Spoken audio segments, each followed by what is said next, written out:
Monday Night Raw starts off with Cody Rhodes and Seth Rollins. They cut a promo to build towards their match towards Crown Jewel. Starts off with Seth Rollins. He basically ends up asking Cody Rhodes, what does Cody think of him? What does he think of Seth Rollins, of course, himself? Cody ends up responding, ends up saying that it's a bit complicated, but it shouldn't be. He ends up mentioning, all their history, mentioning WrestleMania 38, how Seth accepted an open challenge of not knowing who his opponent going to be. Mentions their Hell in a Cell match, wrestle him with a torn pack, and then he ends up mentioning 40, where he helped them become the WWE Undisputed Champion.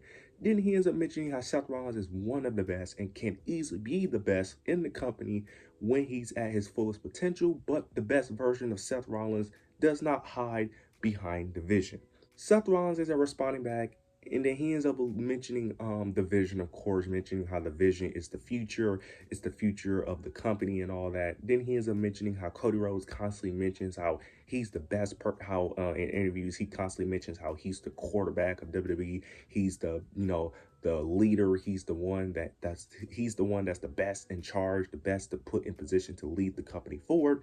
And then Seth responds is of saying that if you truly believe those words, then you must think that I'm either not worthy enough to lead or you're just better than me. And he ends up saying that Crown Jewel, he's going to prove that he's the leader and he's the future of the company. And he ends up saying that Cody Rhodes will be a quarterback, but he'll be his quarterback.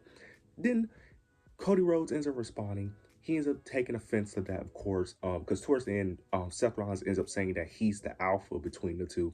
Cody ends up responding, ends up mentioning the three matches that they had, which I knew he was going to mention. I knew he was going to mention the three matches, and he ends up saying that out of those three, which one of those did you win? And then he walks up, and that's the end of the segment, which I thought was great. This is amazing. I love this. I can't wait to see this match.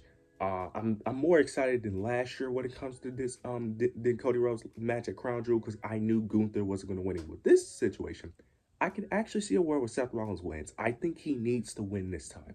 I think we need to have Seth Rollins win this time to, one, make it unpredictable, but two, I think Seth needs a victory over Cody, bro. You cannot have him go 0-4 against Cody. You gotta give him one win here. Like, you just have to. Like, this is the perfect time, especially with the two stories.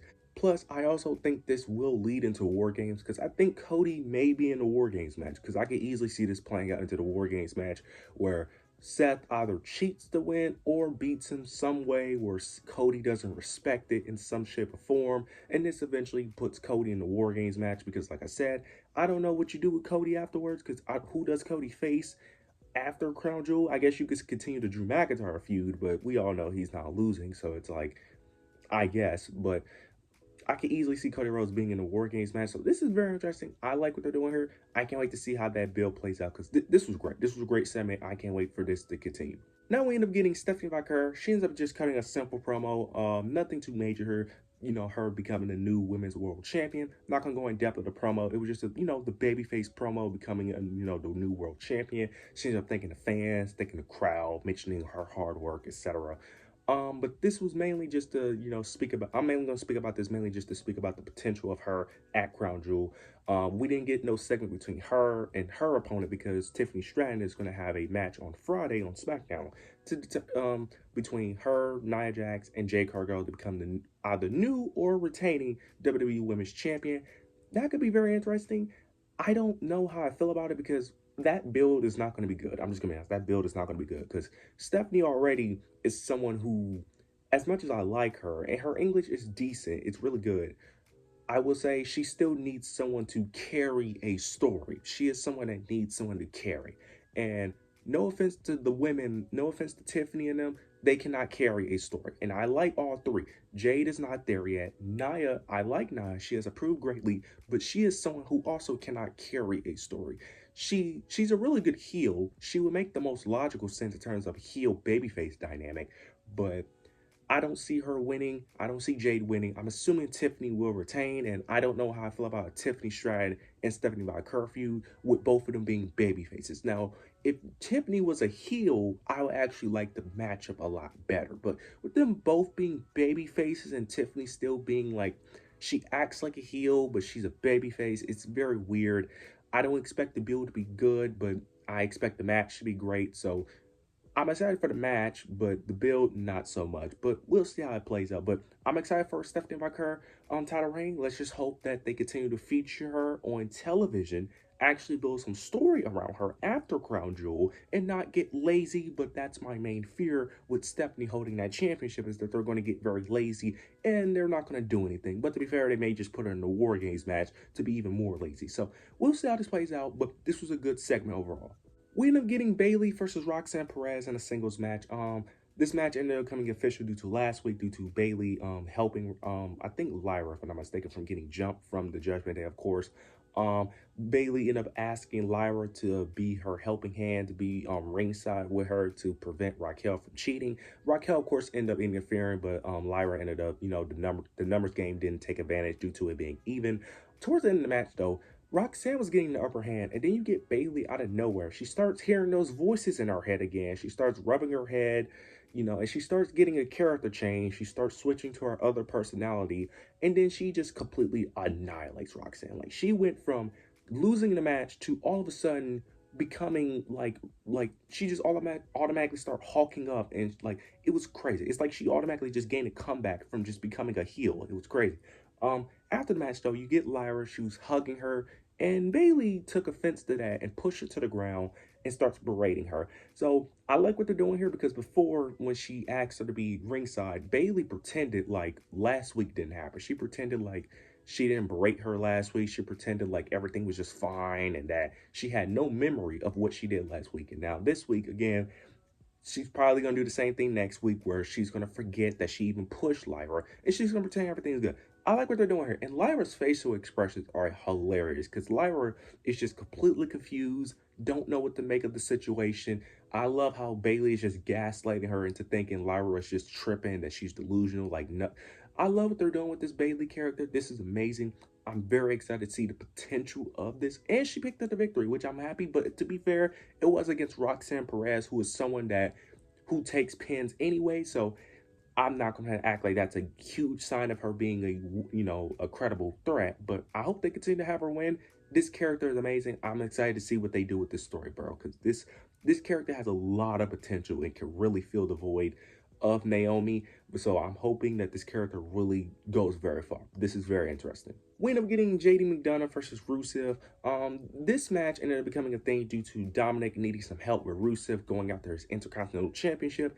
And he ends up trying to get the Judgment Day's help, but Finn Balor and JD weren't trying to help him due to last week, due to Dominic constantly getting help from a Grande Americanos and not telling them.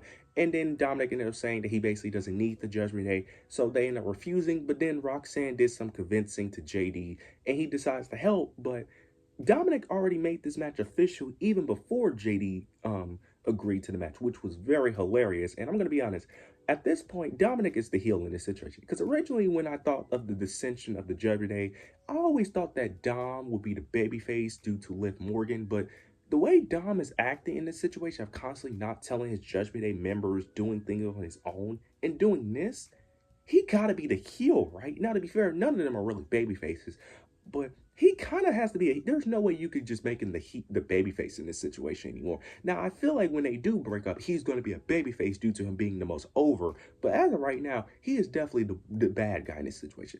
JD, of course, lose, but during the match, after the match, Rusev won by tapping him out, and he continues to tap out JD. And Dom did not help JD at all in this match. He didn't interfere. He didn't get in the ring after Rusev continued to attack him. Finn Balor had to come in and stop Rusev from attacking. And then you get Dom and Finn arguing. So I like what they're doing here. Now, to be fair, they have been teasing this Judgment Day breakup for like 3 years now. So I'm not going to act like they're about to break up anytime soon, because they're not. Because they're clearly waiting on Liv Morgan. But it is very interesting that he didn't help. Now, I'm hoping Rusev wins, because next week we're getting the IC championship match, which I'm assuming Rusev is not winning, but I wish he would, because I really don't see the purpose of Dom holding both belts, because he doesn't even do anything with the IC title anyway.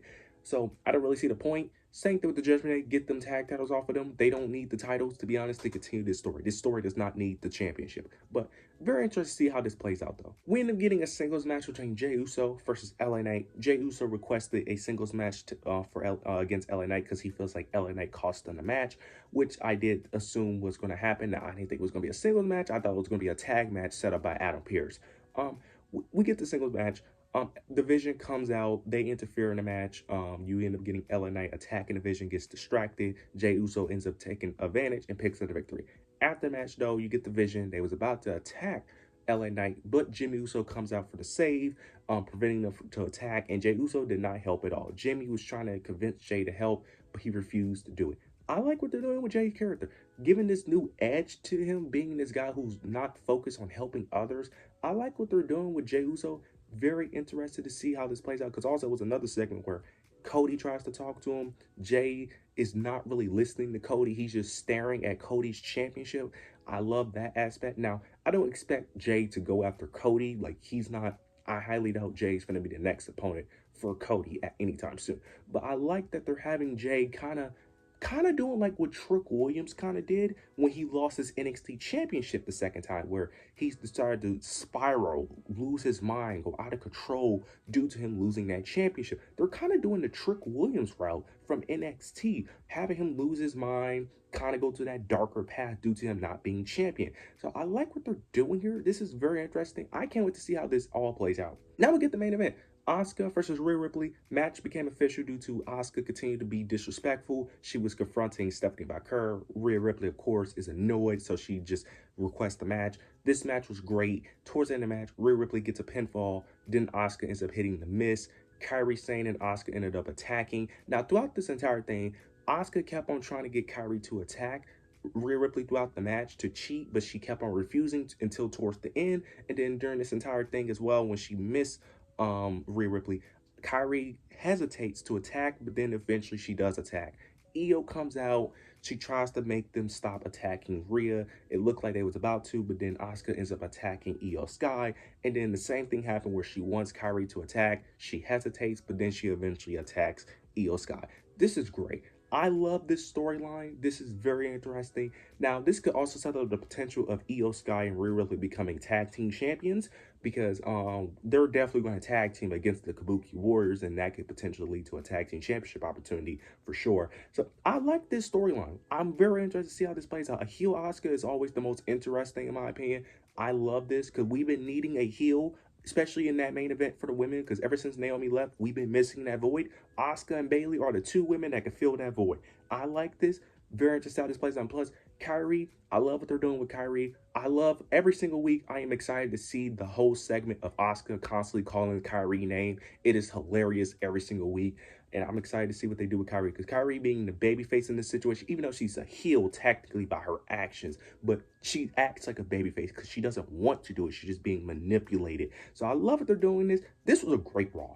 This was a great Raw. We got a different ending. Love the way they started the show. This was great. You guys let me know your overall thoughts and opinions down below. Make sure to like, comment, subscribe. But yeah, that's it.